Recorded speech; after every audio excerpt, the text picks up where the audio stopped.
Salam everyone, welcome back to part 2 of today's session. I'm reading to you from a book called Hussein's Revolution, and we are currently talking about the event of Saqifa, which occurred immediately after the death of Prophet Muhammad, peace be upon him and his family, when a few people ran off to have an election, which wasn't really an election because not all candidates were involved, so it's kind of unfair.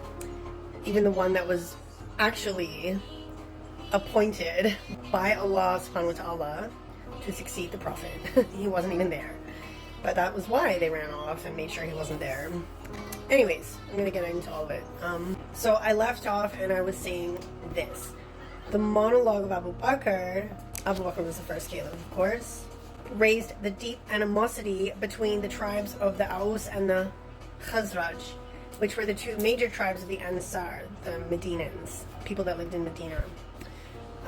He would divide them by reminding each tribe of the dead that had fallen at the hands of the other, as well as other incurable wounds of the like. We see Al-Habab ibn al-Mundhir, the spokesman of the Ansar, speaking with a pure tribal mentality in his attempts to rile the Ansar and encourage them. The same spirit and mentality was evident in the words of the Muhajirun, those who emigrated from Mecca to Medina, who would say, "Who can contest us for the authority of Muhammad ﷺ and his inheritance when we are his kin and tribe? Who can contest us other than a falsifier, a serial criminal, or a pursuer of death?" And that was said again by those who wanted to succeed the Prophet after his death for the purpose of gaining power. That's it, just for the purpose of gaining power. Events transpired as Abu Bakr had planned. The Ansar were divided by their tribal mentality. Sa'ad ibn Abi Ubadah al-Khazraji, the Khazraj's nominee for political authority, lost the battle when the Aus tribe pledged allegiance to Abu Bakr.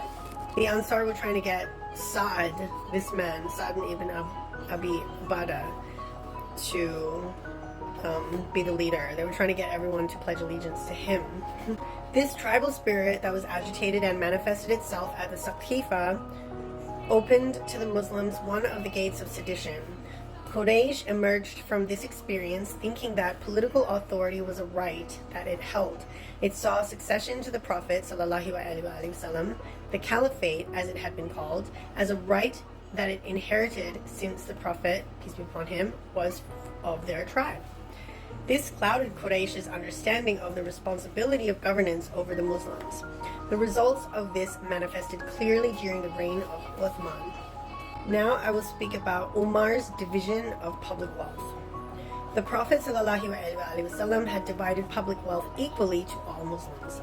He did not favor any Muslim over the other. Abu Bakr followed that tradition during his caliphate. Umar, however, changed this in the 20th year after Hijrah, which was about 641 AD. He instituted a system of dividing public wealth based on an institutionalized hierarchy. He favored the forerunner over others. He favored the Muhajirun of Quraysh over the rest of the Muhajirun. He favored all Muhajirun over the Ansar. He favored Arabs over non-Arabs. He favored the noblemen over others. He favored the tribe of Mudar over the tribe of Rabi'a, and gave Rabi'a 2/3 of what he gave to Mudar. This generated negative ripples within the Muslim community. It placed a foundation for a class system.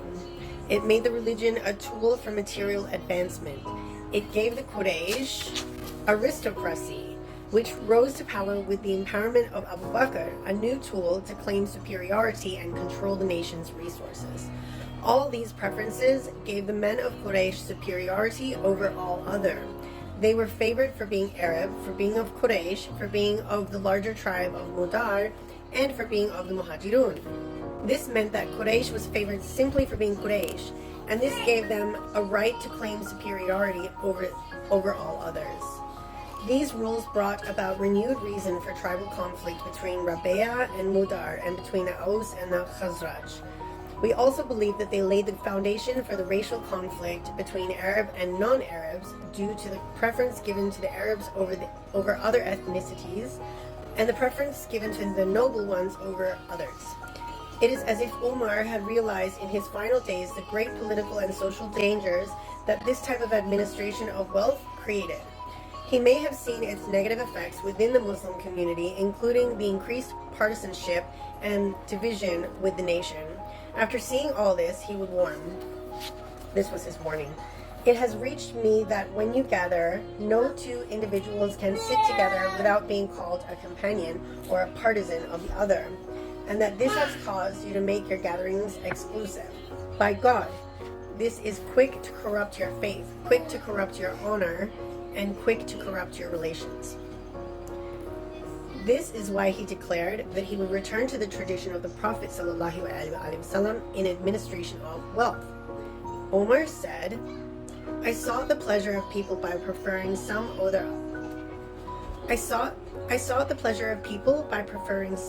others. If I were to live this year, I will treat everyone equally and would not prefer a red-skinned man over a black-skinned man or an Arab over a non-Arab. I would do as the Messenger of Allah ﷺ and Abu Bakr did. But Umar was killed before he was able to effectuate this decree. When the reign of Uthman came, he continued the tradition of preference and discrimination. The negative effects of these policies began to fester, and it became one of the most important causes of division between the Muslims. I'm going to leave it there for part 2. Please stay tuned for part 3, inshallah. Until then, stay blessed.